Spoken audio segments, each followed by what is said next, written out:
m'appelle Monica Joel, j'appartiens au peuple terrien, je suis doctorant en anthropologie sociale à l'Université de São Paulo et pendant mon séjour là, je suis chercheur associé au LAS. Pendant ce séjour, je suis résident de la fondation Lucien Pai, l'ancienne Maison des Afriques, et toujours la maison la plus africaine de la cité universitaire.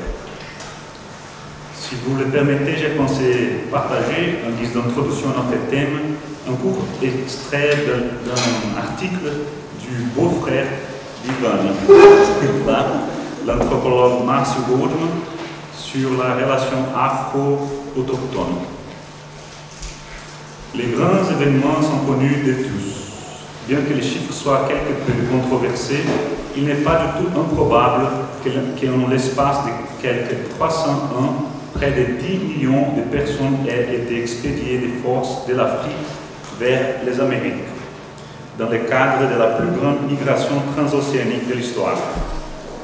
Parmi elles, quelques 4 millions sont arrivés dans ce que nous appelons aujourd'hui le Brésil, où, nous le savons, vivaient déjà des millions d'autochtones victimes d'un génocide qui, on ne répéterait jamais assez, avec la diaspora africaine, est à la base de la constitution du monde moderne. Dans cette histoire, qui est celle de chacun d'entre nous, coexistent des puissances mortifères d'anéantissement et des puissances vitales de créativité. Sans plus attendre, je suis très heureux de modérer notre troisième table ronde de la journée Art, mémoire et rituel entre l'Afrique et le Brésil avec les collègues que je vais vous présenter tout de suite. Donc, connecté avec nous, c'est Sewanou Olivier Vituepon, un doctorant béninois inscrit à l'école doctorale ethos de l'université Cheikh Anta Diop de Dakar, chercheur associé au laboratoire, groupe d'études et de recherche sur la marginalisation et l'exclusion sociale, GERMES. Ces travaux de recherche portent sur les acteurs africains du commerce des captifs à Ouida entre les... Je déteste le numéro... 17e et 19e siècle. Auteur d'un ouvrage publié en 2024 aux éditions L'Harmattan Paris sur la biographie du marchand de captifs brésilien Domingo José Martins, il est également co-auteur de plusieurs articles sur les acteurs ayant animé l'écosystème du commerce négrier à partir de Ouida. Ces recherches explorent les dynamismes économiques, sociaux et culturels souvent négligés de ces chapitres sombres de l'histoire africaine.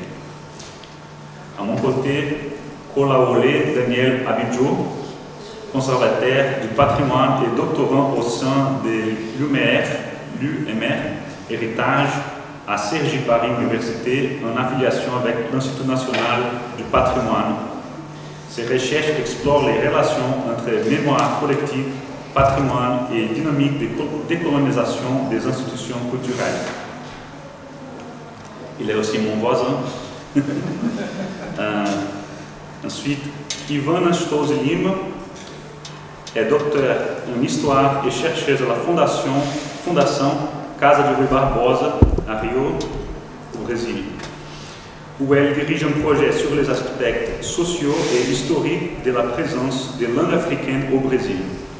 Elle a été professeure du département d'histoire à l'Université catholique pontificale de Rio et a reçu de différentes bourses du CNPq, notre CNRS, sa thèse de doutorat, Cores, Marcas e Falas, Sentidos da Mestiçagem no Império do Brasil, a obtenu le prix de l'Archive nationale.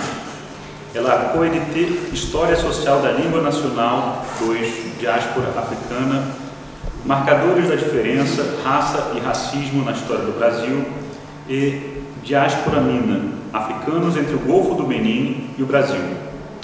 En 2024, elle a publié Antônio Escrivão, Português e Rita, Africana do Benin. Essa não é uma história de amor, livre dont elle nous parlera dans sa présentation. Finalement, Aline Guerra da Costa, é doutorante dans le cadre de l'histoire à l'Université fédérale Fluminense, à Rio, au Brésil, et de l'anthropologie sociale à l'École des hautes études en sciences sociales, ici en France, sous la direction de Marta Abreu, Christian Douzami et Gaetano Chacha. Liée à l'Institut du monde africain, elle est également chercheuse à l'Institut de recherche pour le développement. Donc je suis très heureux d'être là et on passe tout de suite la parole à notre collègue Vito Epon qui va partager son présentation avec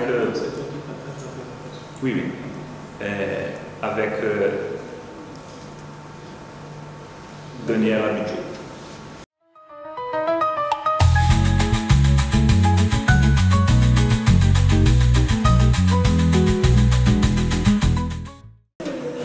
La première page, s'il te plaît. D'accord. L'intitulé de notre publication, c'est Études de la politique, mémorial de la traite négrière et de l'esclavage à l'État au prisme de la carrière du négrier Domingo José Matisse. Il faut dire que la traite transatlantique est un passé commun à l'Afrique, à l'Europe et aux Andes. C'est en ce sens que cette thématique pose plus de questions qu'elle apporte de réponses fiables, précises et définitives. Demeurant toujours au centre des recherches et faisant objet de nombreuses études académiques à transvarier l'anthropologie, l'économie, les droits et autres, ce passé que nous abordons et que nous interrogeons à travers l'intitulé de notre communication dans une perspective historique et patrimoniale. Ainsi, entre le XVIIe et le XIXe siècle, la bande côtière de l'actuelle République du Bénin, passée par les négriers, notamment Ouida, a été le point de départ de nombreuses cargaisons de captifs dans le cadre du commerce transatlantique. Des nombreux ports de débarquement de ces marchandises humaines, Bahia se démarque avec une importation de 1,5 d'Africains, de 5 millions importés au Brésil. Si les relations commerciales qui lient ce port négrier des Amériques à Ouida ont débuté pendant la période légale de ce commerce négrier, il faut souligner qu'elles ont été maintenues et se sont plus intensifiées pendant la période clandestine après l'abolition de cette activité par le Congrès de Vienne de 1815. Les Portugais, les Brésiliens, dont beaucoup étaient basés dans cette portuaire qu'Evida, ont poursuivi cette activité avec une vigueur accrue, malgré les difficultés et les obstacles de cette géopolitique qui n'était pas favorable à la continuité de cette activité. L'une des figures de proue exerçant ce commerce clandestin est Domingo José Matisse, également connu sous le sobriquet Domingo Martinez. La problématique de cette première partie de notre communication aborde le sujet sous un angle historique en déterminant comment ce négrier brésilien, par sa carrière dans le golfe du Bénin, a contribué au dynamisme du commerce négrier à Ouida. Nous répondons à cette interrogation à travers les trois parties qui meublent notre communication. La première partie de notre communication s'intéresse à l'initiation et au début de ce négrier brésilien dans le cadre de ce commerce dans le golfe du Bénin. Il faut souligner que le 19e siècle, qui est notre bonne chronologie et notre contexte historique, est marqué par la domination de Francisco de Souza, alias de Chacha, qui est connu dans la littérature sur cette question. Ce dernier est d'origine portugaise et a été installé dans la ville de Ouida par le roi Guézo Dahomey en tant que fonctionnaire des douanes au titre de Chacha. C'est sur l'un des navires de commerce de ce marchand afro-brésilien que Domingo José Matisse accoste sur les côtes africaines dans la décennie 1830. À Ouida, Matisse trouve le soutien de Chacha, qui l'accueille comme un fils dont il avait le même âge. De son statut de fils adoptif de ce dernier, le jeune Domingo José Matisse se familiarise à l'organisation du commerce clandestin, aux méthodes, comment éviter les croisés anglais et autres, au négoce, comment négocier avec les courtiers et les intermédiaires africains qui acheminaient les cargaisons de captifs depuis l'intérieur du pays jusqu'à la côte Bida. Toutefois, à la fin de la décennie 1830, le commerce des captifs n'était plus aussi florissant à Bida. Cette situation entraîna la ruine du chasseur et Martins se voit contraint de quitter Bida et de migrer vers une autre port sur la bande côtière. Il s'agit du port négrier de Lagos, qui, pendant cette période, avait connu une certaine prospérité. Et jusqu'à l'intervention britannique en 1871, il faut souligner que le port négrier de Lagos a atteint des niveaux records en termes d'exportation de captifs. On estime à 100 000 plutôt, le total. À Lagos, Domingo José Martins, par son nouvel employeur, est entré en contact avec des négriers brésiliens. Il commença d'abord à expédier de petits lots de captifs à son propre compte, qui lui étaient confiés par les propriétaires de Bahia dans le début des années 1840. Progressivement, cela lui permit de bâtir une certaine renommée dans le cercle des marchands de captifs à partir de cette côte. En 1839, un rapport envoyé par le commissaire britannique a révélé parmi les 11 vaisseaux condamnés naviguant sous pavillon portugais, mes propriétés brésiliennes, 10 sont de Bahia et Domingo José Martins apparaît comme correspondant à Lagos de divers marchands de captifs, dont Joaquim José de Brito, un négrier très connu des Anglais.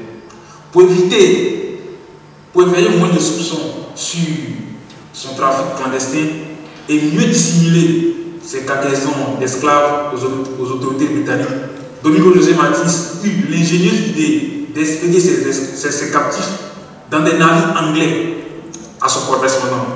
Le choix des navires anglais parce qu'ils sont en principe moins susceptibles d'être contrôlés par les croiseurs anglais qui sillonnent les côtes africaines à l'affût des navires négriers, généralement naviguant sous pavillon portugais. Cette supercherie est mise à nu lors de la saisie du Guyana, un navire anglais. Une correspondance retrouvée à bord de ce navire adressée à Domingo José Martins par José Joaquim Gomez apprend aux autorités britanniques l'existence d'un réseau d'exploitation de cargaison d'esclaves par des navires anglais. Outre José Joaquim Gomez, Domingo José Martins a également entretenu des relations commerciales avec le très connu Joaquim Pereira Marino, qui devient son principal allié.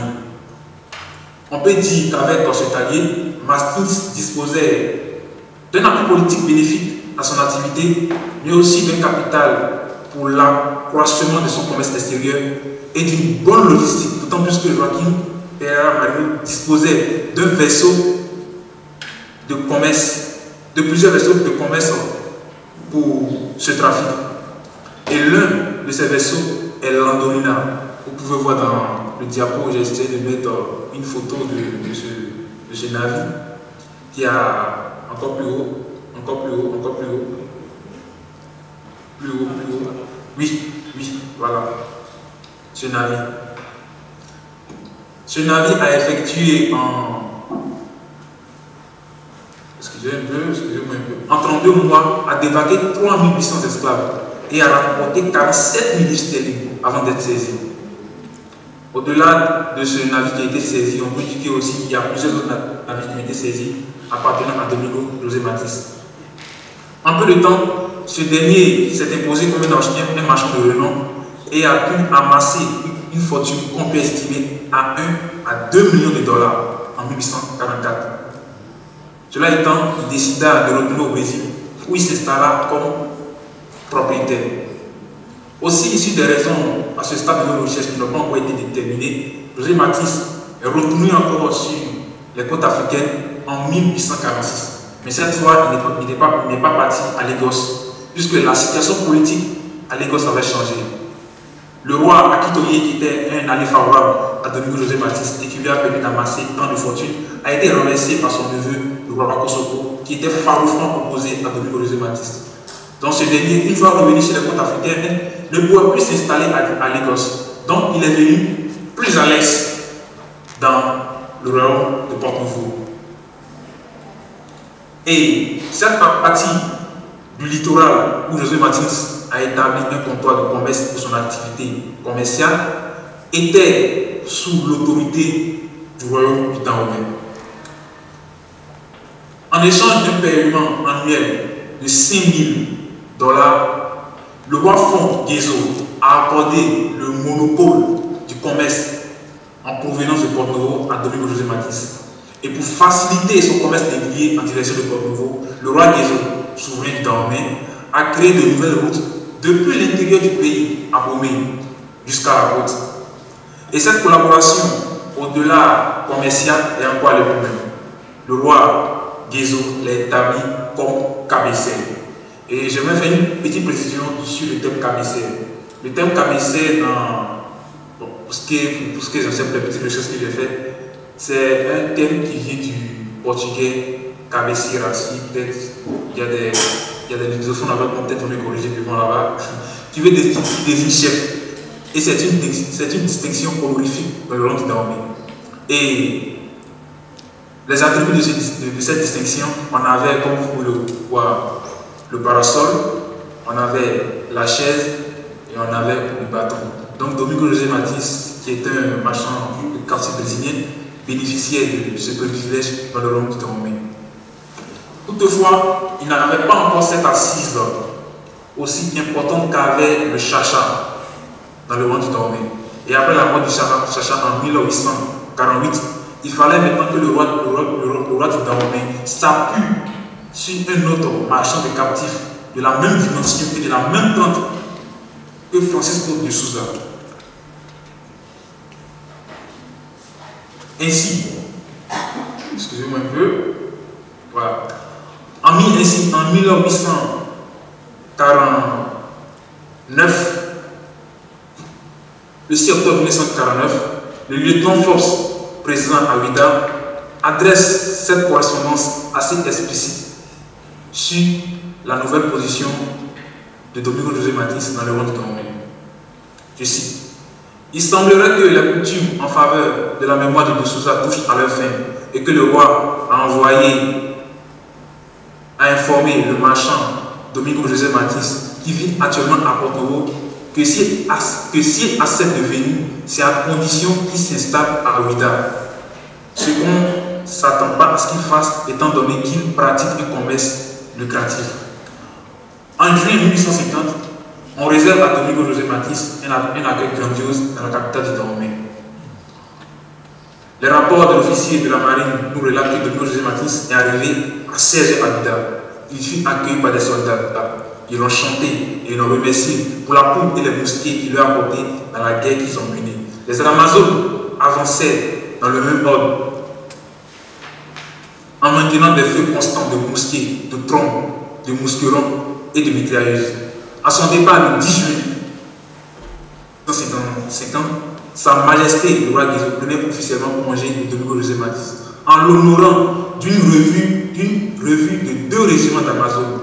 On tira 20 coups de canon au fort britannique à Ouida en l'honneur d'un présent que Martins a offert au roi.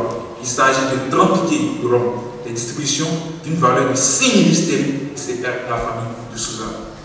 À la suite de ces observations, il ne fallut pas assez pour que le commandant britannique Frédéric Horst Domingo José Martins comme le plus grand marchand de captifs de toute l'Afrique.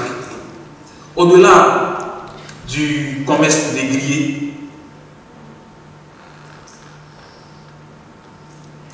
lui et s'adapter aux nouveaux enjeux du commerce international sur cette côte. Parce qu'il faut souligner que pendant la période clandestine, le commerce négrier n'était plus prisé, le captif n'était plus prisé dans les transactions commerciales internationales. Était beaucoup plus les produits tropicaux, donc l'huile de palme.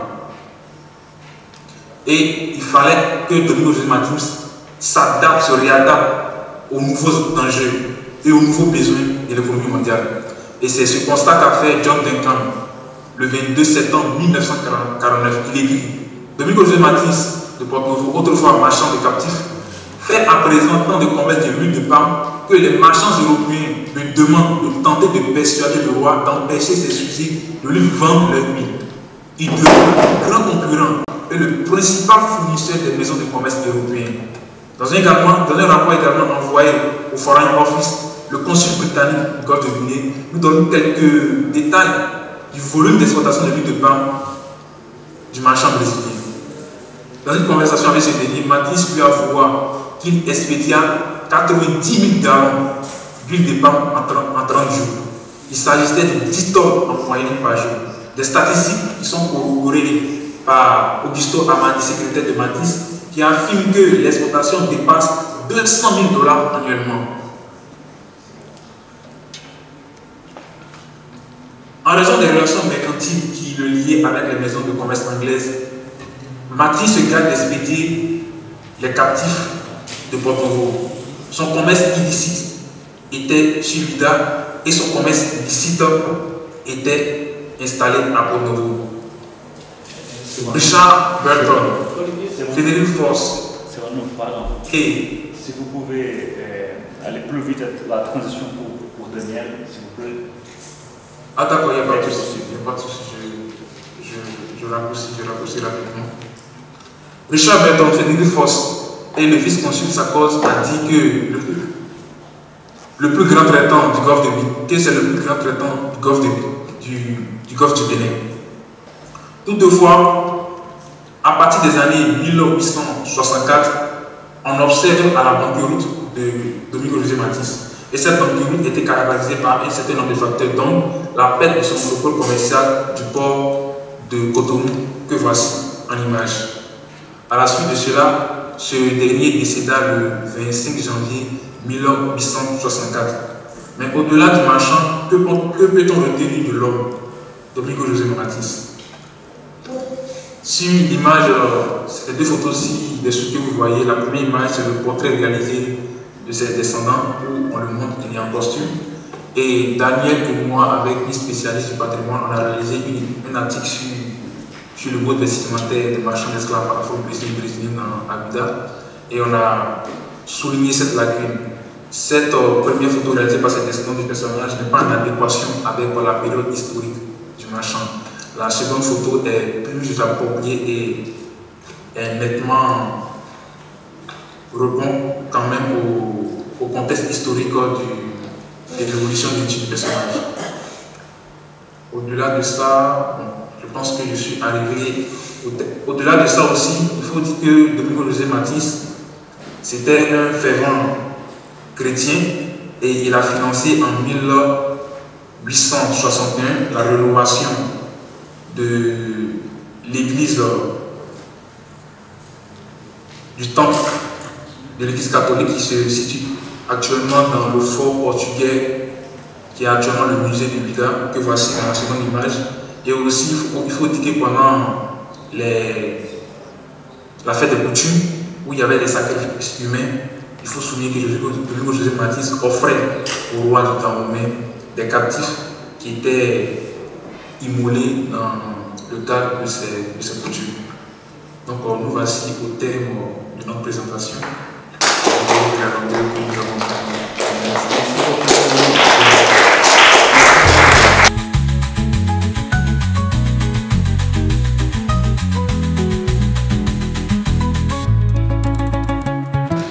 Donc je disais que le Bénin a connu plusieurs temps politiques. Donc à partir de 1990, on a connu la période du renouveau démocratique avec la conférence nationale des forces de la nation. Et donc le Bénin, la première nation, a amorcé l'État démocratique officiellement en Afrique, précisément en Afrique de l'Ouest.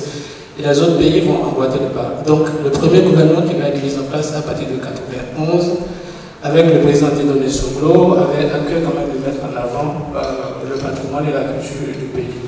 Et donc à partir des années 90, il va y avoir plusieurs projets de valorisation et de mise en avant du patrimoine, notamment celui lié au commerce des esclaves. Et donc il va y avoir deux projets simultanément qui vont se confondre. D'abord le projet WIDA 92 qui va être confondu aussi à un autre projet dont l'initiative vient de la République d'Haïti Et donc il va être porté à la fois par la République d'Haïti et la République du Bénin avec le soutien de l'UNESCO. Donc c'est le projet La route de l'esclave qui va se dérouler en 1994.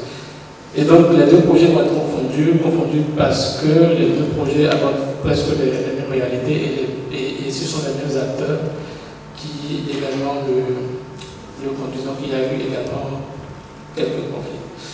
Et donc le premier projet va accoucher de deux réalités. La première réalité étant qu'on a fait du vaudou, donc le ciment des relations entre le Bénin et sa diaspora, notamment américaine. Et la deuxième réalité, c'est qu'on va inaugurer un certain nombre de sculptures tout au long de cette route de l'esclavage. Et avec le projet de la route de l'esclave, il va y avoir aussi une schématisation de la route de l'esclave en plusieurs étapes, même si c'est un chercheur comme Anna Lucia pense par exemple que la route de l'esclave est une fiction parce qu'on peut avoir plusieurs routes de l'esclave et c'est beaucoup plus immatériel que matériel en réalité. Donc l'image que je vous montre, je passe à la slide suivante.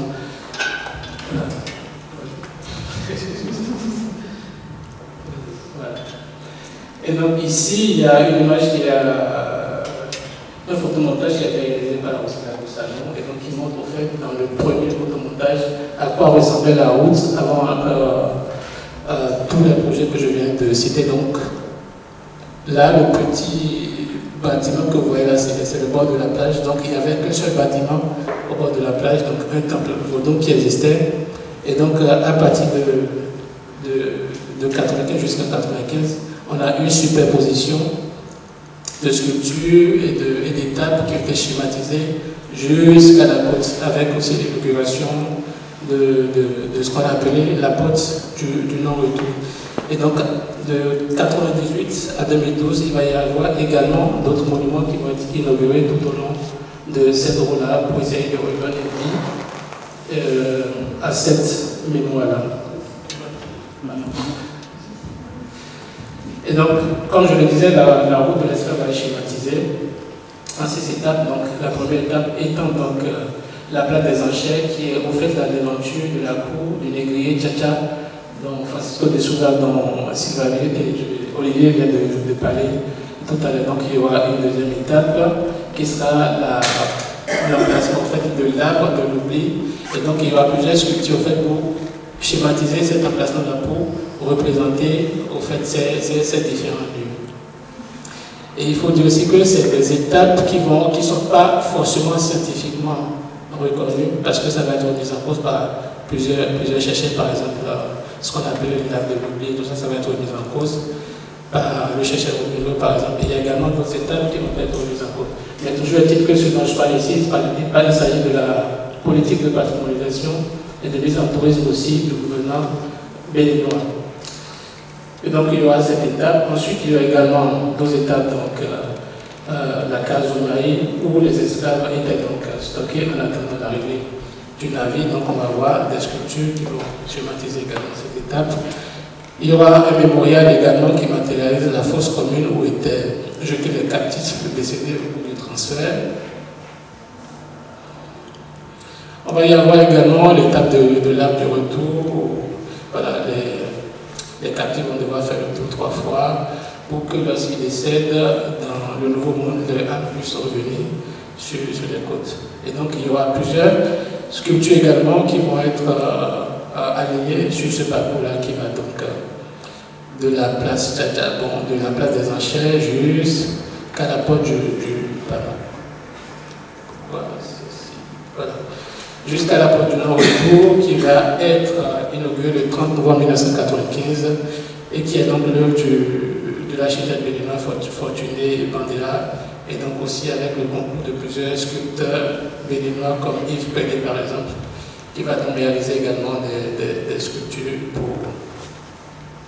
pour ce monument qui va être appelé la porte du non-retour et qui est donc l'un des monuments les plus représentatifs de cette politique mémorielle des années 90 et qui est toujours présent sur la côte et qui aujourd'hui quand même est l'un des monuments qu'on a en image lorsqu'on parle de cette politique, ou tout simplement lorsqu'on parle de la question de la mémoire de l'esclavage au Bénin.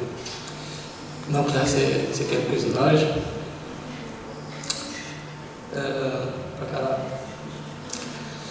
Et donc, dans la foulée, ce qu'il faut dire par rapport aux sculptures d'abord, avant de peut-être de passer à la suite, c'est que le problème qui se pose au fait autour des sculptures, c'est que c'est des sculptures qui ont été réalisées par un artiste qui est originaire d'Abomey. Il faut savoir que Ouidah est une ville à la base qui n'était pas abomienne et donc qui a été conquise en 1727 par Abomey.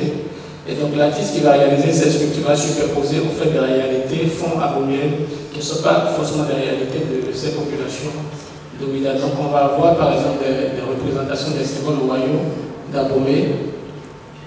Voilà, là par exemple on a une Amazone, là on a un requin, quelques symboles du roi Merlin, quoi d'autre encore. Donc il y a également, là, par exemple on va avoir ici un symbole de roi d'Abomey. Et donc ce qu'il faut dire aussi, c'est qu'il s'agit là de la représentation du colonialisme dans l'espace public au fait. Parce que Ouidah va être au fait une ville qui a été conquise, donc qui a été colonisée par Abomey, parce que ce n'est pas une ville qui était à la base fond, à la base abomienne. Et donc c'est à partir de la conquête que Ouidah va devenir le pôle négrier de ce royaume-là. Donc je pense que Olivier peut revenir sur ces aspects un peu plus tard. Et donc, c'est des sculptures qui ont subi au fait des destructions. Donc, on va les décapiter, on va décapiter par exemple certaines sculptures, on va les reconstruire, les gens reviendront pour les décapiter à nouveau. Donc, il y a aussi une enjeu de mémoire qui a autour de ces travaux, surtout de Cyprien, de l'artiste Cyprien Tokulaba, et donc qui a comme une renommée mondiale à partir du travail qu'il a fait avec le Getty, puis sa participation à l'exposition Maïs de la Terre, ici en France. Et donc, toujours dans cette même veine de mettre en avant ou de réconcilier la diaspora à la communauté béninoise, on va aussi instituer une fête qui va être appelée la fête annuelle des religions traditionnelles. Il faut dire que c'est une fête qu'on a déjà commencé avant même de prendre la loi. C'est une fête qui a commencé quelques années un peu plus tôt. Et donc en 1997, il va y avoir une loi officiellement qui permet d'instituer de façon officielle cette fête. Donc ce qu'on va constater, c'est que progressivement, le nom va peut-être, dans la mémoire publique ou dans l'espace public, le nom va changer. Ou tout d'abord, on va parler de fête de Vaudon. Et ça aussi, ce n'est pas la faute des médias, parce que dans les médias, on va plus parler de fête de Vaudon que de parler de fête des religions traditionnelles. Le problème qui se pose, c'est qu'au Bénin, il n'y a pas que le Vaudon. Le Vaudon est identifié à une communauté qui est plus la communauté Adjatado, la communauté Fon, ceux qui parlent les langues, les groupes linguistiques B, comme on le dit. Alors qu'à côté, on va aussi avoir d'autres réalités spirituelles comme le Orisha, par exemple, chez les Yoruba, ou d'autres réalités dans le Nord. Et du coup, ce qui va se passer aussi, c'est que les populations qui ne s'identifient pas forcément à travers le Vaudon ne vont pas toujours se sentir concernées par cette fête du 10 janvier. Donc, les communautés Yoruba, par exemple, qui donc parlent de Orisha, ne vont pas toujours se sentir concernées par cette fête du Vaudon. Mais je vais vous montrer un peu plus tard comment est-ce que tout ça a évolué. Donc on va avoir quand même beaucoup d'intellectuels qui vont réagir par rapport à ça, qui vont dire non, le Bénin n'est pas de culture Vaudon, comme par exemple le professeur Montonji, Paulin, par exemple.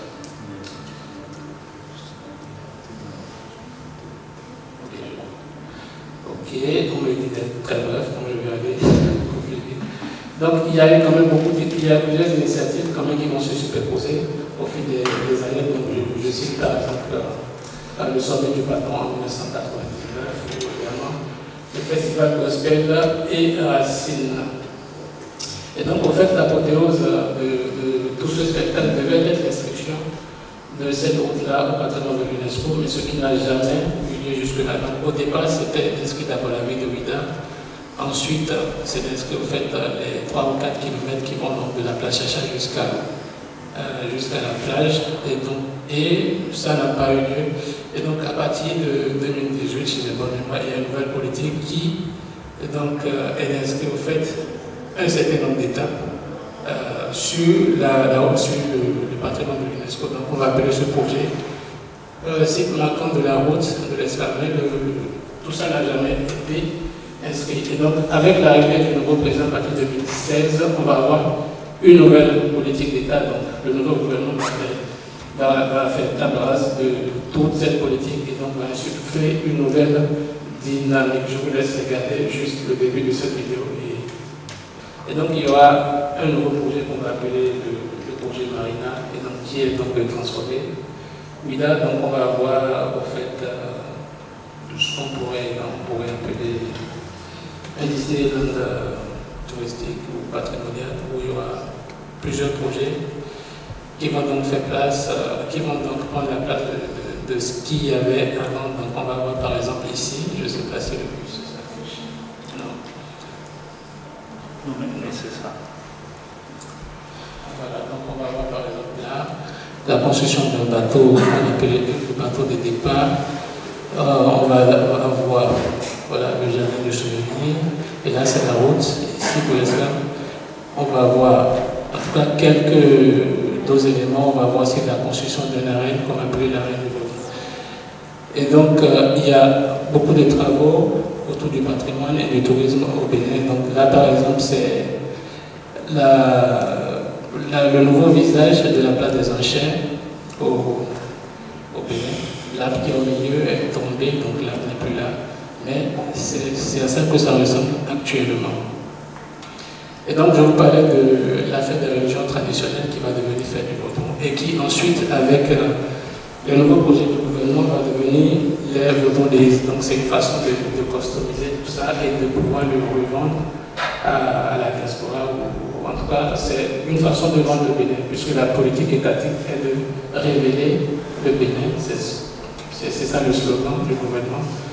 Et donc il va y avoir désormais les 10 janvier, ou les deuxième vendredi de chaque janvier, ce qu'on va appeler le Vaudou Days. Donc ça, c'est des images du Vaudou Days passé, où il y avait notamment la ministre de la Culture du Brésil qui avait également fait le déplacement. Et donc là, ça c'est les projets en cours, la reconstruction de l'Aura qui est présenté au fait comme le dernier bateau négrier, mais comme vous pouvez le comprendre à travers la présentation d'Olivier, qu'il s'agit pas en réalité du dernier bateau négrier. Donc là, on a ce qu'on peut appeler un musée bateau. Et donc, avec aussi la question de la restitution au Bénin, le Bénin va annoncer une politique muséale également avec la construction de plusieurs musées. Et donc on va avoir par exemple le musée international du Vaudou, la maison du Vaudou, qui va être construit à Port-Nouveau, dans la ville de Port-Nouveau, donc qui va être aussi un des ciments entre le Bénin et sa diaspora.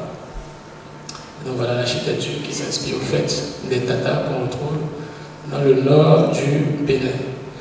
Et donc il y aura aussi la Maison internationale de la mémoire de l'esclavage qui en réalité est une réhabilitation du fort portugais. Dans le fort portugais, il y avait déjà un musée avant, donc on va donc le réhabiliter. Et donc il va s'agir plus d'un centre d'interprétation que véritablement d'un musée. Mais l'idée au fait c'est de transformer la ville de Ouidah en cité musée avec tous les projets qu'il y a. Donc voilà un peu les images intérieures. Oui. Je n'ai pas suivi. Et donc il y a une nouvelle loi qui a été votée l'année dernière et c'est une loi qui permet à tous les Brésiliens et afro-descendants d'acquérir la nationalité québécoise. Donc il vous suffit juste de prouver votre ascendance africaine pour avoir cette nationalité. Donc les conditions sont précisées par la loi. Il y a également depuis les années 90 une maison du Brésil au Bénin qui permet de faire le lien entre le Brésil et le Bénin. Je voulais montrer cette vidéo, mais c'est pas grave. Et donc ça, c'est une vidéo dans laquelle d'une visite du président du Bénin à Bahia, parce qu'à Bahia, il y a également la maison du Bénin, la Casa do Bénin. Donc ça, c'était une visite à la Casa do Bénin, à Salvador de Bahia, où le président invitait au fait les Brésiliens à venir. Et c'est sur ce que je vous remercie.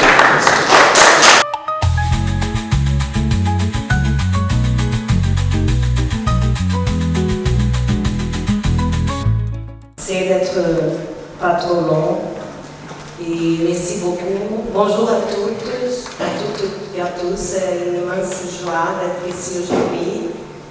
Je vais remercier l'invitation de Católica Joel. Comme il a dit, je travaille à la maison Casa de Rui Barbosa, la fondation Casa de Rui Barbosa.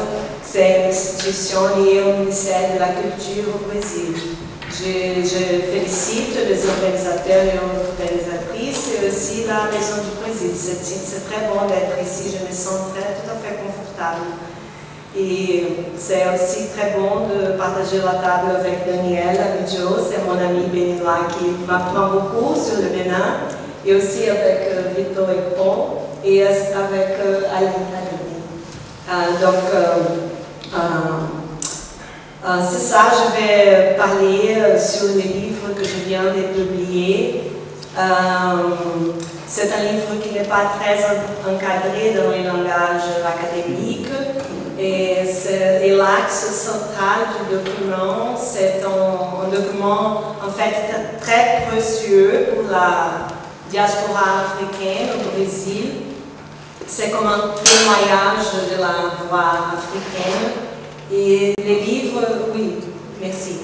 C'est que je dis que ce n'était pas un cadre très académique, c'est parce que le document, pour moi, je crois qu'il est si intéressant, il est tellement intéressant que j'ai dû essayer de construire un langage plutôt ouvert aux différentes expériences.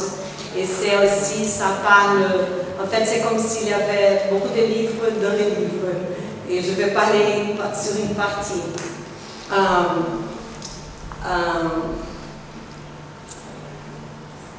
Ce document a été produit à Minas Gerais aux premières décennies du XVIIIe siècle.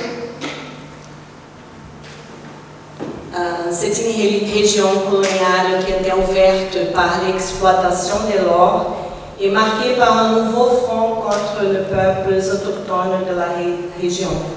C'est un petit cahier manuscrit, qui s'appelle en français « Œuvre nouvelle de la langue mina », traduite au idiome portugais, qui consiste dans une traduction des langues du sud de l'actuel Bénin, comme les Fon, les Goum, Adja, peut-être Marie, etc., qui correspondent aux peuples même qui ont été déportés au Brésil à ces moments-là. Les linguistes utilisent le concept de langue guibé pour identifier ces groupes qui incluent d'autres langues aussi parlées au Togo et une partie du Ghana. Les Portugais, ça inclut aussi les commerçants, les personnes installées à Bahia, ont appelé ça la langue générale des Minas. Comme ce sont des langues proches, elles ont un certain degré d'intercommunication. Et les noms, ça va être très vite parce que Daniel a déjà introduit les thèmes. Il faut dire que le nom Mina vient de la nomenclature que les Portugais ont donnée à la région. Et aussi l'étynonyme Mina, c'est un étynonyme donc portugais, mais qui pourrait inclure des différents peuples. Et d'autres mots, ce serait par exemple Savalou, Marie, Coran, ou Jéji aussi est un autre étynonyme lié à cette région-là. Oui, merci. Bon, moi, ça j'ai déjà expliqué, c'était pour dire que la majorité des gens qui sont venus dans la première moitié du XVIIIe siècle étaient des personnes qui venaient de la même région, en fait, des Ouïda et les alentours, et ils avaient cette caractéristique linguistique-là, partager cette langue-là. Et là, juste pour ceux qui savent un peu plus sur la question des nations africaines au Brésil, il faut dire que la vague Yoruba est un peu postérieure. Okay? Donc, moi et un autre groupe de chercheurs, nous appelons ça la diaspora mina. Et c'est une façon d'aborder les phénomènes pour étudier des aspects, par exemple, comme la reconstruction des liens communautaires, la participation dans les confréries catholiques, les parrainages, les relations familiales et affectives, les formes de résistance, les enjeux pour obtenir la liberté, la formation des sociétés de marronnage, et tout ça qui montre qu'il y a bien plus que les bras pour le travail physique. On a affaire à des personnes qui ont une présence très forte et ont apporté leur connaissance, leur technique, leur expérience sociale dans la formation du Brésil. Donc, on a parlé ici d'alimentation, tout ça, toute une technique et une connaissance. On pourrait ajouter aussi la médecine, la mathématique et aussi un savoir social, disons. Donc, ça veut dire la question de liens communautaires et des liens affectifs et familiales. Je crois qu'on peut inclure dans la dite contribution des peuples africains au Brésil. Je n'ai pas le mot contribution. Donc, ça c'est un peu l'horizon de la recherche. J'ai mis ici la couverture du livre de l'anthropologue et historien Nicolau Paes, qui le verse sur le peuple de Languibé, qui sont appelés Jeje à Bahia, et qui ont été responsables pour la création d'un nouveau modèle d'organisation religieuse dans la diaspora. Juste, je ne vais pas parler beaucoup de religion, mais je crois que c'est une repère importante. Bon, aujourd'hui, on ne parle plus de Languibé au Brésil, car le colonialisme linguistique a accompli son rôle, n'est-ce pas? Mais comme langue rituelle aussi, il y a innombrables maisons des candomblés, terreiros de nations juges dans différentes régions du Brésil. Évidemment, Bahia, je crois que c'est aussi important de souligner qu'au sud du Brésil aussi, il y a des religions, des matrices africaines très très importantes. Parce que le sud a une image très blanche, n'est-ce pas? Je suis arrivée dans les documents, non ici, pardon. Je suis arrivée dans les documents parce que je m'intéresse sur la dimension du langage dans la traite et l'esclavisation des peuples africains. La première fois que je l'ai dans l'édition imprimée qui date de 1945, d'accord, juste deux siècles après, on ne savait rien de l'auteur. Je me suis dit, quand j'ai lu, ce n'est pas un prêtre, car les documents parlent de choses que les prêtres n'en parlent pas. Puis on a su qu'il a été un écrivain public, né au nord du Portugal, arrivé très jeune au Brésil, qui a appris à parler la dite langue mina, qui a inventé un système pour en écrire. Et il a suggéré à la fin de l'ouvrage que d'autres copies, toujours manuscrites, existeraient et seraient mises à vente. À un certain moment de sa vie, l'auteur a été dénoncé par des habitants jaloux de son poste de fonctionnaire comme n'étant pas digne de sa place, car il vivait dans les tavernes, en buvant de l'alcool, dans la compagnie des hommes et femmes noirs. Après, il a pu reprendre son poste et a été aussi un juge, une espèce de juge laïque. Et dans son testament, Antonio da Costa Peixoto, il déclare avoir vécu toute sa vie comme célibataire et qu'il a eu 4 enfants avec 4 femmes. Et il présente ses noms. Et Rita, c'est un titre du livre, est une des femmes citées par lui. Bon, la clé de mon analyse qui m'a inspirée dans l'interprétation, j'ai trouvé dans un article du célèbre intellectuel et grand activiste Olabi Yahi, béninois des cultures Yoruba, qui suggère que dans les documents linguistiques du colonialisme, il y a toujours une espèce de co-autorie, c'est difficile pour moi de dire ça, co-autorie, des co-auteurs, des informants africains. Et je pense qu'on peut vraiment essayer d'entendre la voix africaine, surtout des femmes, dans les documents.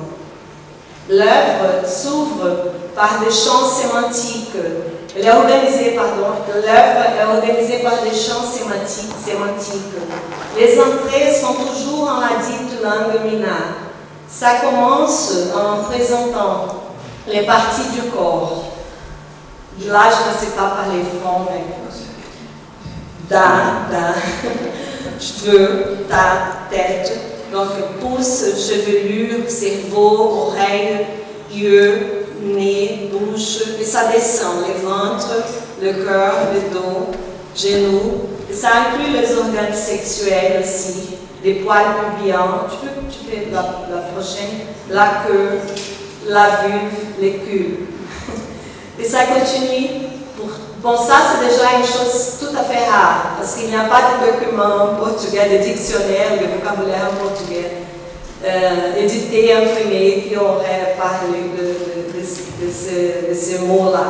Il n'y a pas vraiment dans les dictionnaires à l'époque. Bon, les documents vont parler aussi d'autres choses, d'alimentation, des métiers, tous les aspects de la culture matérielle, de la vie quotidienne, des hiérarchies sociales. Et là, ce que je veux parler on doit encore entendre d'autres choses et parler aussi, c'est que c'est un document qui nous permet de réfléchir sur le processus de la traduction. L'auteur, il était un traducteur, mais quand on considère l'hypothèse des co-autories, on peut imaginer que les Africains eux-mêmes étaient les traducteurs, les auteurs de l'œuvre.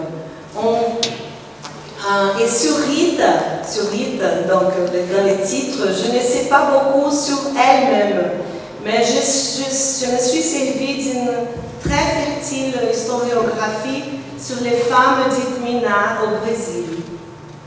Un des documents que j'ai pu trouver sur Rita, c'est un document où elle signe avec sa croix la reconnaissance d'une dette.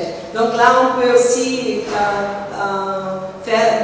montrer face à face l'écrivain public avec son écriture et sa proximité avec l'écriture officielle, c'est le pouvoir, même qu'il soit pauvre, mais quand même, il représente le pouvoir.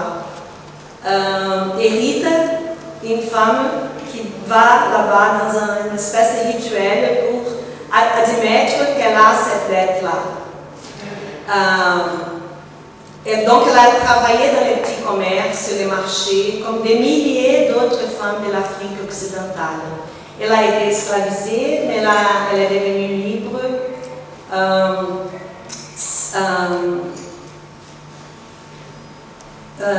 Et aussi, des milliers de femmes commerçants, elles ont acheté sa liberté. C'est dommage quand même, car de ces moments-là, elles ne seront plus décrites comme avec sa nation africaine, comme Lada, Goda, etc. Rita a eu une fille et a aussi été la marraine de quelques enfants, dont un était d'une famille aussi du Bénin. Il y a des travaux qui montrent que les Africains essayaient de choisir leurs parents spirituels par les baptêmes catholiques dans les mêmes groupes d'origine. Les gouverneurs n'aimaient pas ça, car ils savaient que c'est une façon d'échapper au pouvoir des Blancs et de construire une sociabilité qui pourrait aider dans la continuation des liens autonomes. Donc, on a ici un certain bouleversement de l'ordre. Je n'ai rien trouvé si Rita a fait partie des confréries catholiques, mais des milliers d'hommes et de femmes africains se sont associés à des confréries pour les cultes, par exemple, de Notre-Dame du Rosaire, de Sainte Iphigénie et d'autres saints. Appartenir à une confrérie catholique était la seule possibilité légale, officielle, pour que les esclavisés participent d'une association. Et là, on a un nouveau bouleversement ici, car on sait que ce qu'ils faisaient, une fois réunis, allait plus loin que la dévotion catholique. Ils parlaient entre eux, n'est-ce pas? Une autre femme d'une localité proche, Angela Maria Gomes, aussi sortie de Ouida, elle était la reine d'une confrérie catholique du Rosario, montrant son rôle hiérarchique dans la communauté là-bas. Mais la même femme, elle ne se limitait pas à la dévotion catholique. Elle a eu de graves problèmes avec les tribunaux du Saint-Office et l'Inquisition à cause des réunions des cultes vaudous. Encore, Rita, elle ne savait pas écrire, mais elle et beaucoup d'autres Africaines et Africains connaissaient les pouvoirs de l'écriture et ont trouvé des façons de s'en approprier, par exemple par les testaments.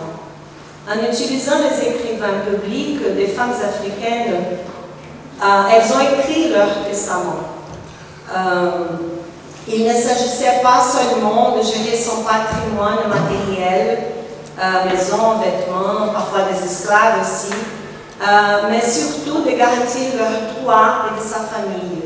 Par exemple, en déclarant que tel fils ou telle fille était né après qu'elles ont eu leur liberté, donc l'enfant aussi devrait être considéré libre. Une autre approche de l'écriture peut être exemplifiée par les cas de Teresa, aussi de la Costa d'Anina. Elle a accumulé un patrimoine et dans son testament, on voit la notion de famille élargie parce qu'elle partage les biens et elle, avec la femme qui l'a aidé à enlever ses enfants, elle facilite l'achat de la liberté. Selon les études, en général, les femmes ont vécu comme célibataires. Donc, je vais passer pour quelques dialogues qui montrent mon hypothèse selon Olabi Yahi. C'est un peu, quand même, c'est un peu symbolique aussi, d'accord? Mais c'est comme les femmes même, elles ont pris la main de l'écrivain pour écrire le document, parce que ça intéressait à elles la traduction et aussi à comprendre la terre des Blancs. Tu peux passer, s'il te plaît?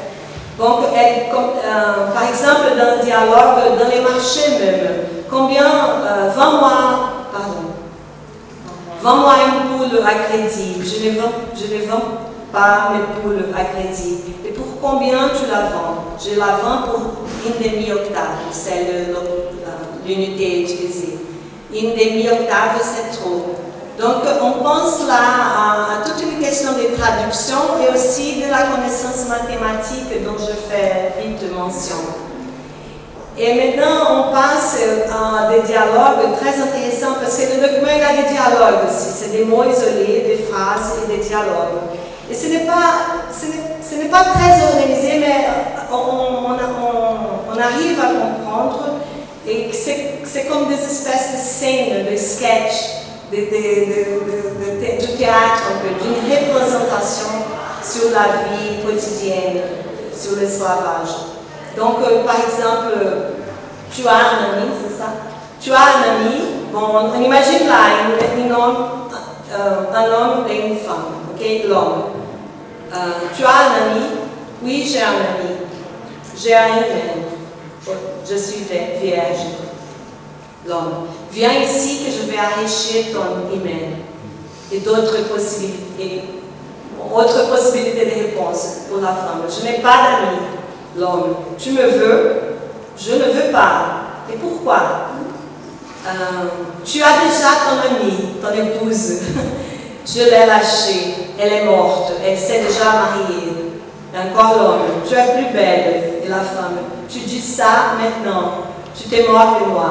Non, je ne me moque pas de toi. Et tu vas m'aider dans tout, dans la vie? Oui, je vais t'aider. Donne-moi une jupe, je n'ai pas d'or. Si tu ne me la donnes pas, je ne te veux pas. Donc, ce genre de dialogue-là, je pense que sont très intéressants. Il y a un autre qui parle du sexe, je ne veux pas... Bon, ça, je dois lire aussi le prochain, ça, je finis déjà. Mais donne-moi ton sexe. Ça, c'est toujours en langue déterminée et en portugais. Donne-moi ton sexe. Ça, je traduis, d'accord? C'est pas tellement technique. Où je peux te le donner. On va au bois. Les bois humides, on va au lit, on y va. Donne-moi de l'or. Combien? Donne-moi une octave. Une octave, c'est trop. Bon, je vais passer un peu. Mais une autre possibilité. Je n'ai pas d'or maintenant, l'homme. Je n'ai pas d'or maintenant. Qui n'a pas d'or ne baise pas. Donne-moi ton sexe maintenant. Un autre jour, je te donne de l'or. Je ne donne pas mon sexe à crédit. Bon, ces deux exemples de dialogue hommes et femmes. Ah, ok. É outro. Mais je ne sais pas si je peux t'acheter pour les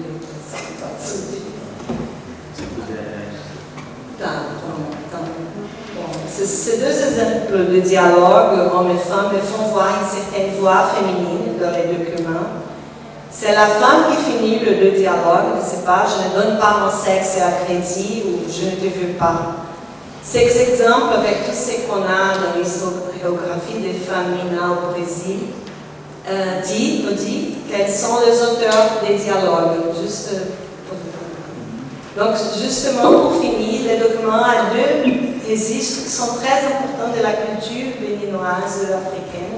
C'est les Mobuko, les Buko, c'est celui qui fait la divination du Fa, la divinité Fa, la géomancie.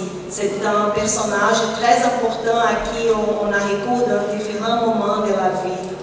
Et ça a été enregistré dans les documents. Et aussi le prochain Legba. Donc Legba, comme nous savons, ça a été traduit par un démon. Voilà, c'est là sa présence dans les documents.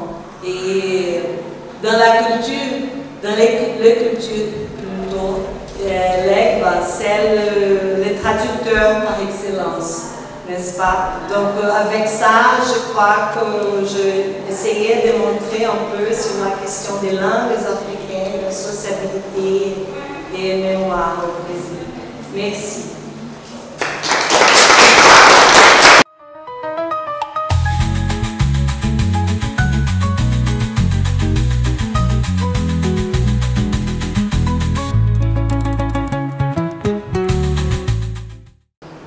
Bonjour à toutes et à tous. Je vais essayer de parler vite.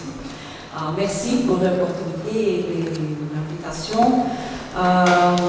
Julie a déjà me présenté et je mène mon doctorat ici en France et en même temps au Brésil, à la cadre de l'histoire au Brésil et de l'anthropologie sociale ici en France. Et ma thèse s'appelle La traversée des tambours, le voyage de la Congada et la construction des identités noires au sud de Minas Gerais, Brésil. Dans un premier temps, je vais conceptualiser vite la Congada et des parcours de ma thèse, et ensuite je vais réfléchir sur le dialogue entre les différentes perceptions des participants de ma recherche sur la relation entre l'art, la culture et la religion. J'ai commencé mes études sur la Congada au master dans le cadre de l'éducation, où je me suis consacrée à l'étude de la Congada de Lambari, une ville de 20 000 habitants localisée au sud de Minas Gerais. La Congada est une manifestation religieuse et culturelle présente dans différents États du Brésil, qui prend la forme des cortèges dont les participants chantent et dansent à la louange des saints catholiques, notamment Saint Benoît, Sainte Iphigénie et Notre-Dame du Rosaire, et à la mémoire de son ancêtre. Il s'agit d'une récréation de cortèges royaux réalisés par les rois du Congo, surtout à partir du XVe siècle, lorsqu'ils s'y déplaçaient d'une ville à autre, ou même quand ils visitaient d'autres reines.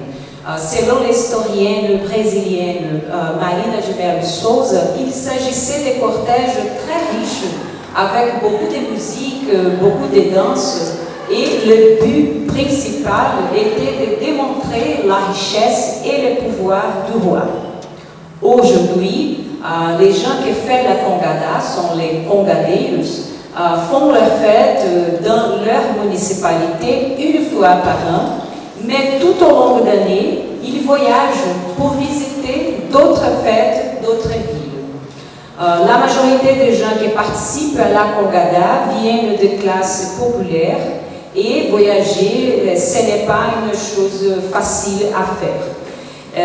La répétition de l'importance du voyage dans leur récit, lors des entretiens que je fais, et la perception de la difficulté de faire le voyage ont attiré mon attention. Donc, je commençais à me demander pourquoi voyager. Est-il possible d'imaginer des voyages comme un moyen de recréer ou de créer des liens de solidarité et des identités? Et encouragé pour ces questions, j'ai commencé le doctorat et j'ai réalisé un long voyage des terrains avec le Congadero. Entre juin 2023 et septembre 2024, j'ai accompagné 2 ternos. Ternos, c'est le nom des groupes de Congada dans leur voyage. L'Eterno Estrela Cadente de Lambari et l'Eterno São Benedito do Rosário de Maria de Campanhá. Okay?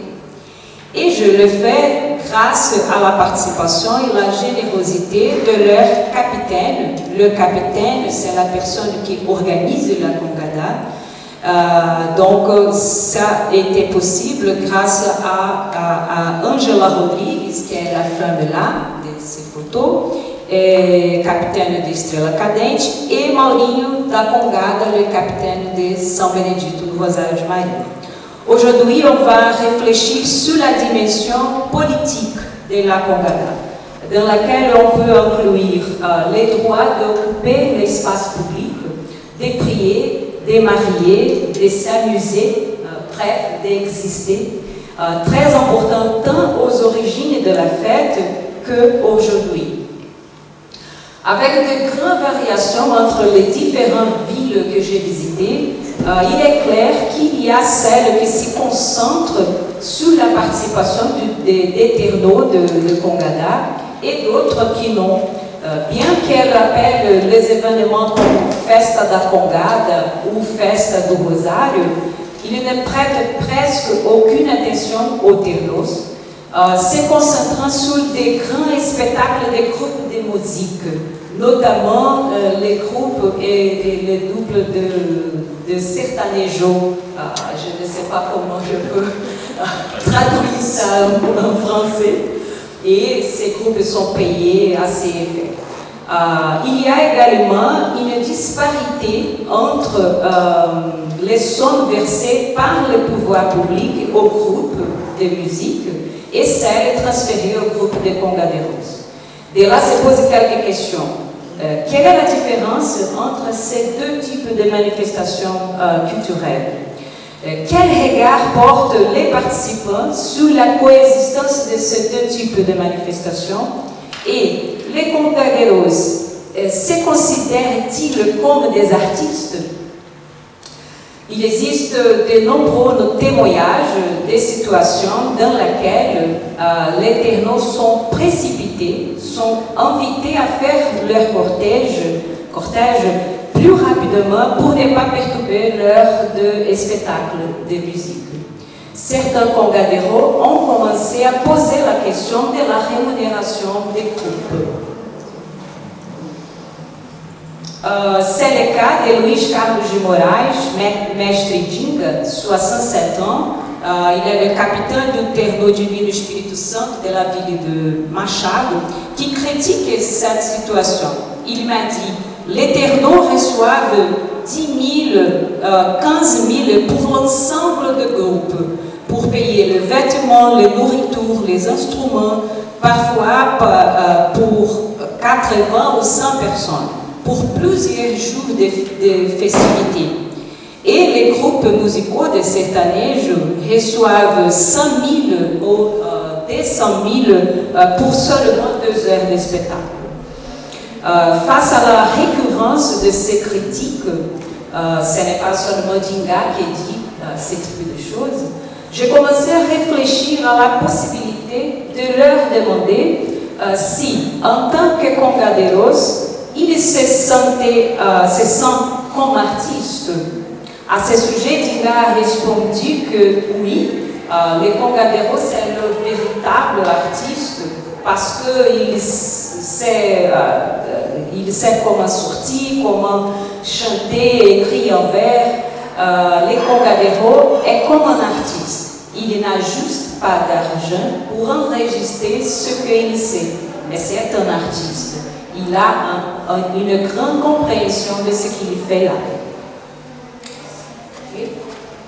Walter Luiz Nogueira, mestre Valtinho, 57 ans, do terreau Nossa Senhora do Rosário, aussi de Machado, pour expliquer un peu mieux la différence entre être artiste ou pas, Walter aborde la question de la religion au sein de la Congada. Au Congado, vous avez des catholiques, vous avez même des évangéliques, d'Umbanda, de Candomblé. Tout ressemble, tout cela. Alors, j'ai dit que le Congado est une religion, parce que nous louons tout le monde. Pour moi, c'est une religion, c'est une dévotion. Alors, quand je suis là-dedans, à la fête, suis-je un artiste? Oui, mais je suis avant tout un dévot. Avant tout cela, je suis un soldat de Saint-Benoît, de Notre-Dame du Rosaire, de Sainte-Iphigénie. Je danse pour ces saints, je m'habille pour ces saints, je prends soin de moi pour ces saints et pour mes ancêtres, pour mes orichistes. C'est pourquoi nous dansons le Congo avec autant de dévotion et de foi.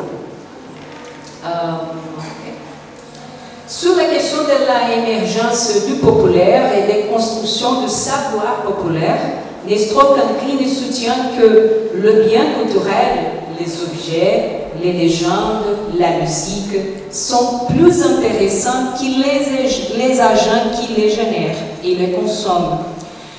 Cette fascination pour les produits, les mépris des processus et des agents sociaux qui les génèrent, des usages qui les modifient, conduit à valoriser dans les objets davantage leur répétition que leur transformation.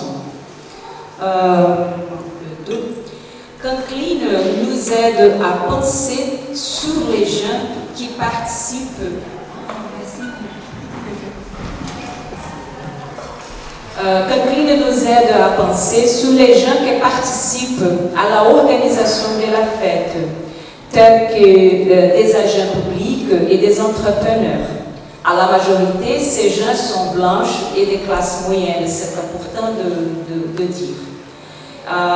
Il ne fait aucun doute que ces organisateurs souhaitent réellement avoir une belle fête, qu'ils veulent voir la ville remplie d'éternaux venus d'innombrables villes. Le fait est que tout comme dans la vie de tous les jours, ces gens, ils sont habitués à rendre invisible le travail manuel et domestique. Et ce type de travail, une grande partie est effectuée par le Congaderos en dehors de la période festive. Et les organisateurs, ils sont habitués à ne payer et ne vouloir voir que le travail effectué. Peu importe les conditions dans lesquelles les Congaderos vont faire la fête. L'important est qu'ils soient là, bien habillés, qu'ils chantent, qu'ils fassent une belle présentation. D'autre côté, il ne faut pas oublier que souvent, séduits par la possibilité d'être reconnus et n'ayant pas d'autre moyen de rendre le voyage possible, les Congaderos finissent par participer à ces pactes silencieux de normalisation de la précarité.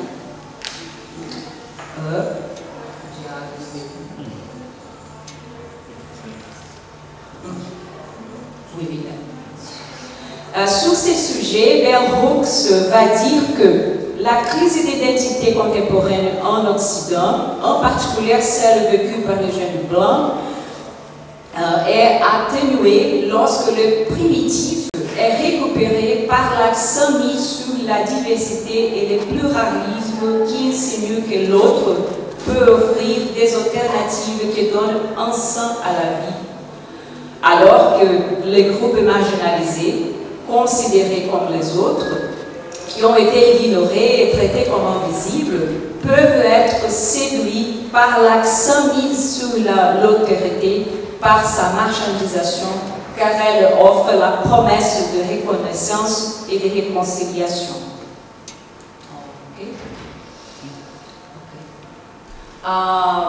Le cas de São Gonçalo do Sapucaí est un bon exemple de la capacité de mobilisation politique de Conga de Rose, mais je vais laisser pour le moment de débat, si vous voulez. Mais c'est important une situation d'une lutte entre le Conga de Rose et le maire de la ville, mais on peut passer là, s'il vous plaît. Et pour finaliser, les significations des fêtes de la Congada sont multiples.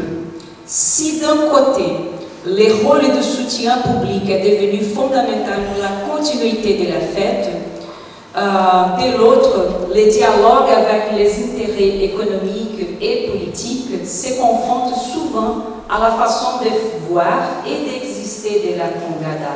Ce sont des temps très différents. Il ne s'agit cependant pas de défendre une tradition prétendument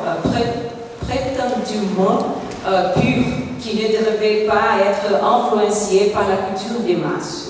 Pas du tout. Comme le suggère Marthe Abreu, l'important alors, contrairement à la perspective de le folkloriste, ne serait pas de chercher ce qui ne change pas, mais pourquoi change-t-il, comment change-t-il et interagit-il avec la modernité. Face aux innombrables changements qui se produisent année après année, les Conga de Rose ne sont pas des simples victimes ou des spectateurs de ce qui font le secteur hégémonique. Ils dialoguent avec eux, ils négocient, reculent, s'imposent. Et comme nous l'enseigne Maître Jinga lui-même, il n'y a pas de contradiction dans la coexistence entre les spectacles de musique et les technos de la Congada, mais quelque chose dans cette relation doit être révisé. Merci beaucoup.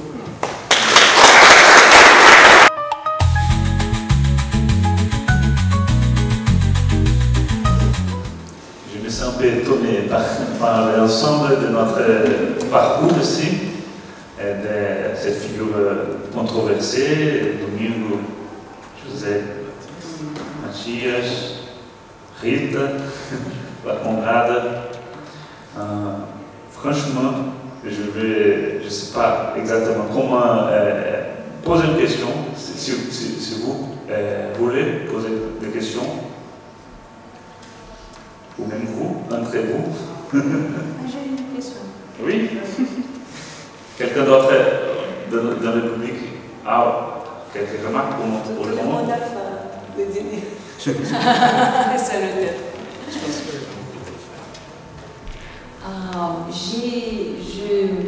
J'ai mis un coup d'œil dans vos livres et j'ai vu qu'il y a quelques relations entre la recherche et votre vie personnelle.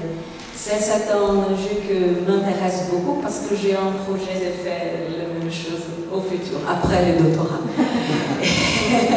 Et comment vous faites cette relation entre être chercheur et d'utiliser des données qui viennent de votre famille?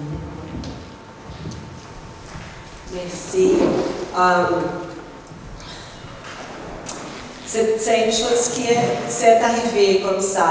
Avec la pandémie, ma mère, elle était... Bon, nous sommes tous isolés, chacun dans son appartement à Rio, et ma mère, elle avait 85 ans à peu près, et elle était était là seule. Elle raconte beaucoup d'histoires, elle a une mémoire très vivante. Et on a commencé, comme tout le monde, à faire des réunions virtuelles. Et la pandémie, c'était aussi le temps, avant la pandémie évidemment, mais je me suis organisée pour écrire les livres. Et ce que j'avais déjà en tête, c'était de faire un livre, pas pour le public seulement académique. Je voulais d'une certaine façon séduire d'autres lecteurs et lectrices. Je voudrais parler avec leur propre expérience intellectuelle, d'autres formations, d'autres trajectoires de vie, et en essayant de montrer comment l'histoire de ce que nous disons au Brésil, mais c'est quand même compliqué, n'est-ce pas? Mais qu'on a une histoire en commun. Et ça était déjà dans ma tête. Comment faire un livre d'histoire centré, très basé dans une recherche, disons, scientifique, de long terme recherche, et aussi pour les autres gens, parce qu'on a besoin de livres qui parlent d'histoire. Parce qu'il y a une certaine demande, mais elle n'est pas tout à fait remplie par les historiens parfois. Ce sont d'autres gens, je ne veux pas dire que c'est mauvais ou que ce n'est pas bon, c'est pas ça. Mais parce que c'est ça, c'est montrer une recherche, une histoire qui puisse séduire d'autres lecteurs et lectrices. Et je pense que le document, il est tellement intéressant que j'avais envie même de créer un peu de situation. Ce n'est pas de la fiction, mais c'est une histoire que c'est un texte que j'ai voulu écrire d'une façon un peu poétique peut-être, un peu littéraire, un peu séduisante, en utilisant des images, des différentes mémoires. Et dans ces cadres-là, je ne sais pas tellement comment c'est arrivé, mais ma mère, elle racontait les histoires sur les Zoom, et je t'ai essayé quand même pendant la pandémie. J'essayais d'écrire, et j'ai décidé de mettre ça ensemble. Donc le livre, il a une première partie à peu près qui parle de l'histoire de ma famille au sud de Bahia. Donc ce n'est pas seulement personnel, c'est une chose que je crois que c'est social, c'est collectif d'une certaine façon. Bien que je parle de ma mère ou ma grand-mère, il y a d'autres histoires qui sont pareilles. Et juste pour conclure, c'est que je pense que les sujets, comme chercheuse, les sujets de la connaissance, c'est toujours là. Il n'y a pas de connaissance neutre sans un sujet. Donc c'est un peu comme ça. Merci beaucoup pour me demander ça. Des questions dans le public? Il y a une question? Juste peut-être, avant de poser la question. Oui. Je voulais juste... Daniel a montré que Silvano, notre collègue en ligne, a demandé quelque chose à Aline. C'est quite succinctement la Congada. Il a demandé quels ont été les critères d'échantillonnage dans les voyages effectués pour ces recherches. Ces rituels est-il propre au sud de Minas Gerais ou est-ce qu'on trouve au sein d'autres groupes socioculturels?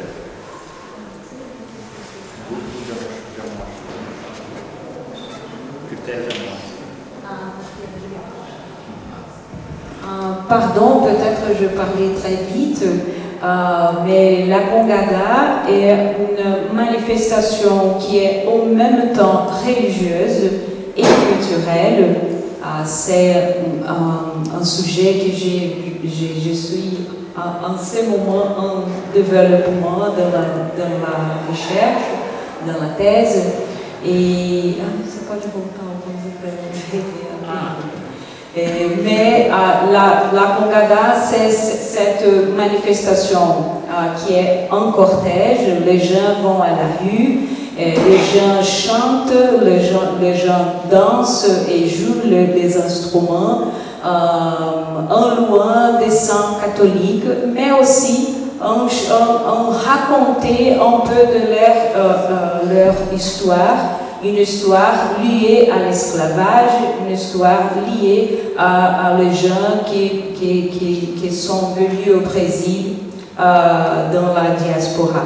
Donc les musiques, les chansons parlent du sang, les chansons parlent aussi de ces histoires.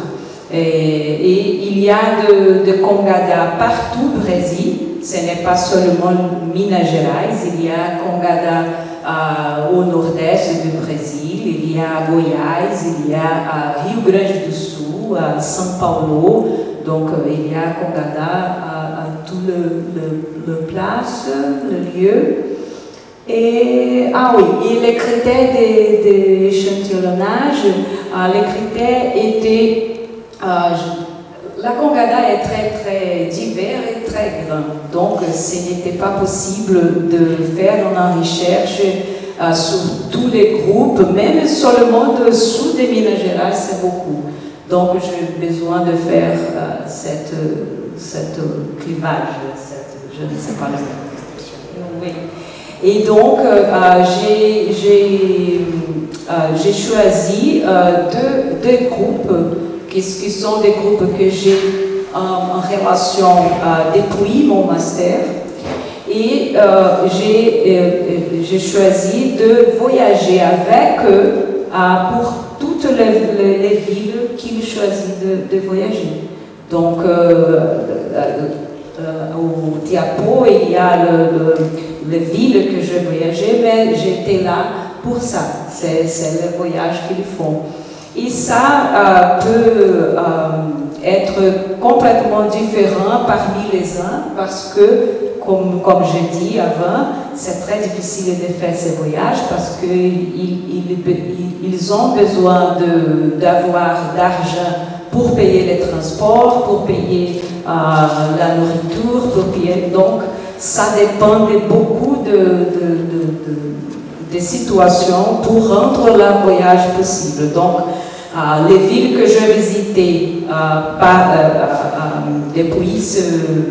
pendant ces terrains, si je fais ces terrains maintenant, probablement c'était complètement différent parce que ça dépend de la condition, les conditions de groupe. Je pense que c'est ça, j'ai répondu.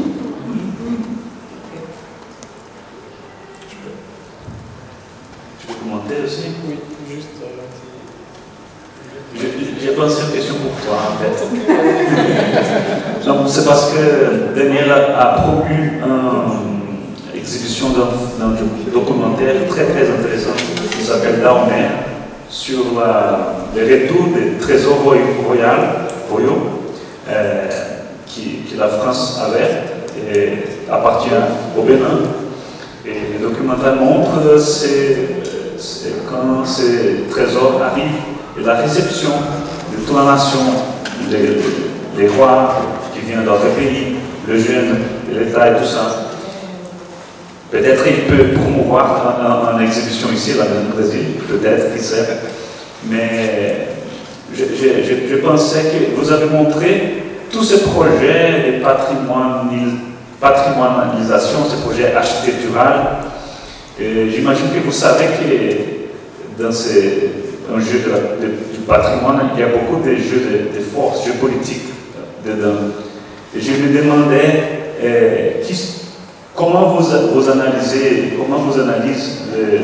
le jeu de force qui fait ces projets-là, qui sont les intérêts derrière ces projets à ton regard. Parce qu'il y a des choses très intéressantes, comme dans tous ces projets de la route de l'esclavage, mais l'arbre de l'oubli, porte de non-retour, ce sont des figures très fortes. Mais vous avez aussi parlé d'un certain Disneyland de la route de l'esclavage. Donc je voulais savoir un peu de ton regard critique par rapport à tout cet ensemble, l'autre verse de l'histoire de Domingos José Matias. Merci. J'avais deux observations par rapport. Je ne sais pas s'il faut que je commence par là ou. Non, pas. Non, en fait, je voulais juste dire que Kongara au Bénin, c'est un aliment, un aliment qu'on appelle Kongara, qui est fait à base de cacahuètes, en fait. Donc, de cacahuètes d'arachide, en fait. Donc, c'est un aliment qu'on mange. Et ça fait partie des reflux de la traite, parce que c'est un aliment qui vient justement du Brésil et qui est considéré au Bénin comme l'un des apports des afro-descendants au patrimoine alimentaire.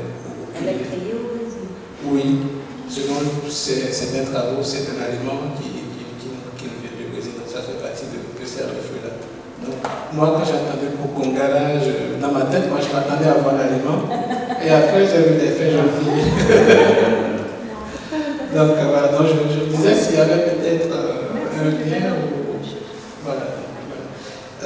La deuxième chose que je voulais dire, c'est par rapport à la présentation de Ivana, qui avait aussi parlé du fait qu'après le baptême, certains anciens esclaves prenaient le nom d'un ancêtre dans leur communauté d'origine.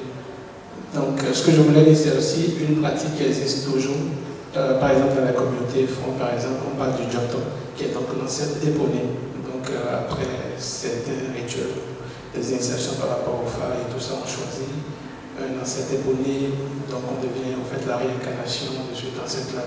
Et donc, par exemple, tous les rois, bien informés, ont toujours un Djoton, toujours un ancêtre éponyme, qui souvent fait partie de la lignée royale et tout ça. Donc, c'est quand même une pratique qui existe toujours, qui a existé et qui peut-être, je peux faire partie de cette mémoire de la terre d'origine d'où ces esclaves venaient en fait. Donc peut-être il faut revenir, je ne sais pas.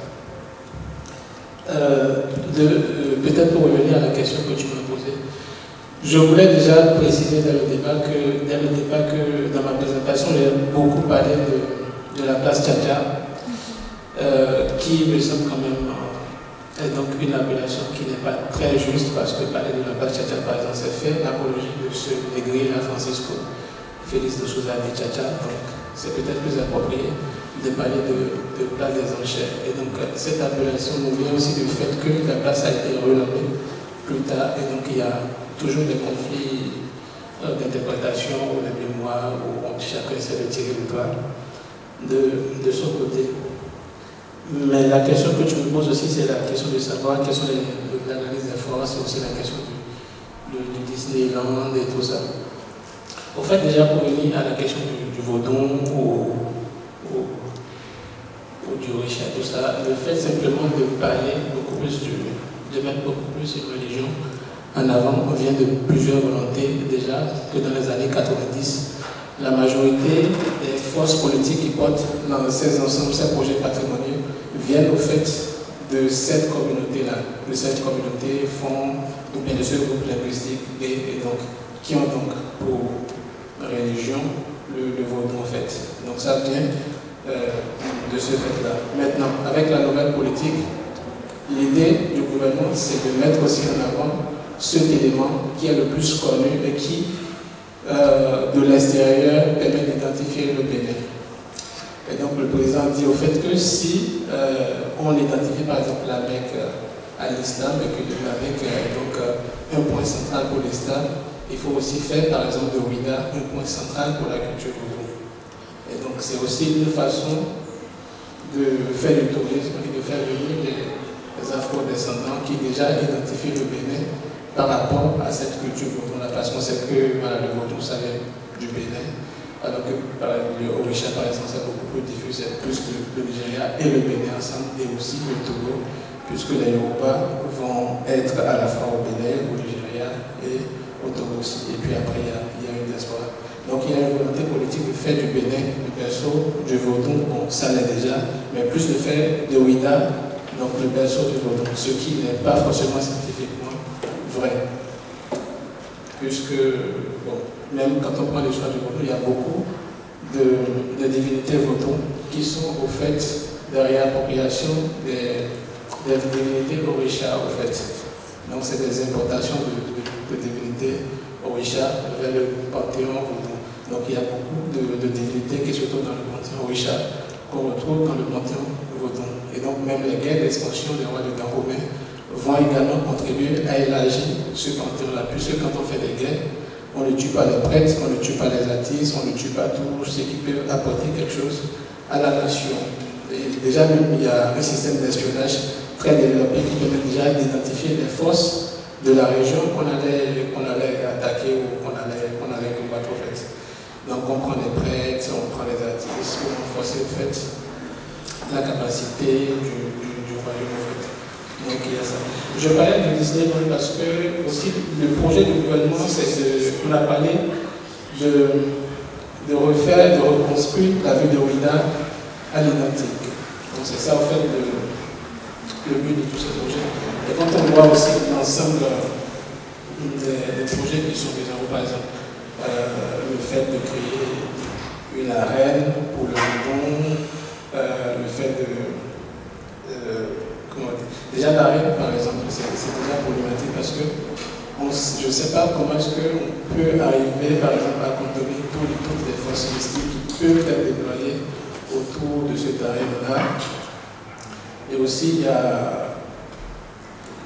Et je pense aussi que c'est peut-être mieux que lorsque les gens viennent, peut-être aller directement dans les temples, ce qui serait beaucoup plus authentique. Je n'aime pas ce terme, mais on peut le dire comme ça. Donc on voit ce qu'il y a peut-être par là une certaine localisation du redon et il y a d'autres projets également. Il y a par exemple un projet qu'on appelle la route des couvents. La route des couvents, c'est quoi? Au fait, on identifie des couvents et on essaye de les transformer au fait.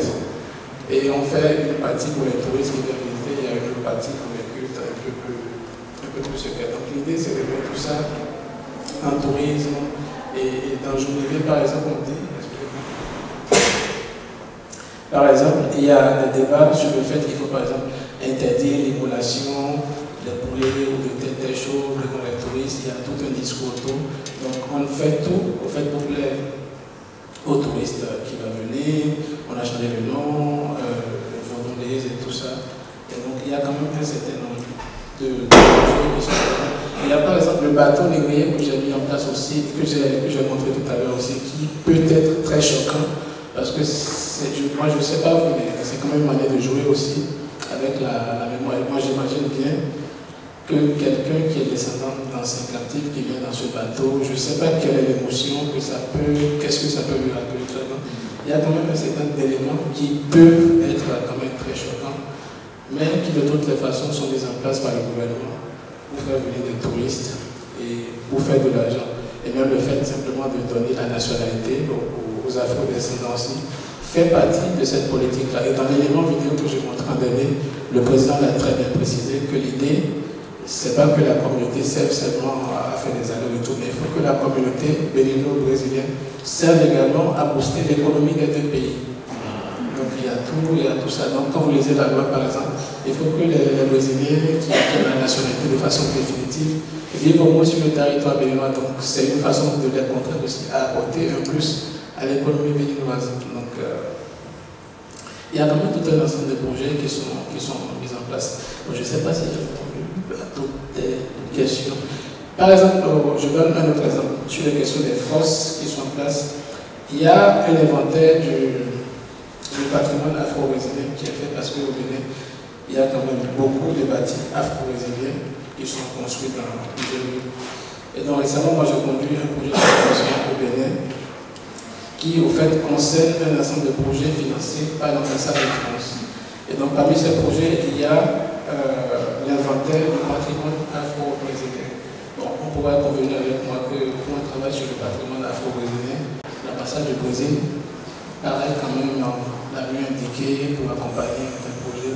Mais pourquoi est-ce que c'est l'ambassade de France qui accompagne le projet et qui le finance? Bon, ça fait aussi partie des enjeux politiques, diplomatiques, relationnels avec ces pays en fait. Donc voilà, autant, je ne sais pas si j'ai vraiment répondu à toutes les questions, donc voilà autant de choses que je peux dire. Donc Olivier, je ne sais pas si tu veux ajouter des éléments.